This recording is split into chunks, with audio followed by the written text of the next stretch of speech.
اب آپ اشعار کی بحر اور لے کا خیال رکھتے ہوئے نظم کی قرأت کریں گے۔ آپ کے لیے میں قرأت کرتا ہوں۔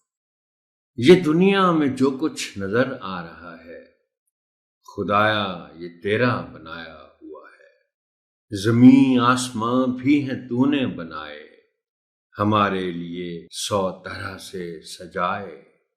پہاڑ اور دریا بھی تو نے بنائے، درخت اور پودے بھی تو نے اگائے۔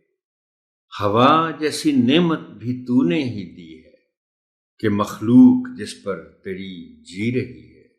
درختوں پہ پھل پھول تو نے لگائے، جو سارے ہمارے بڑے کام آئے۔ جو سورج سے تو نے ہمیں روشنی دی، تو راتوں کو تو نے ہمیں چاندنی دی۔ دیا ہے جو تو نے ہمیں صاف پانی، تو یہ بھی ہے تیری بڑی مہربانی۔ ہمارے لیے تو نے سب کچھ بنایا، تو کرتے ہیں ہم شکر تیرا خدایا۔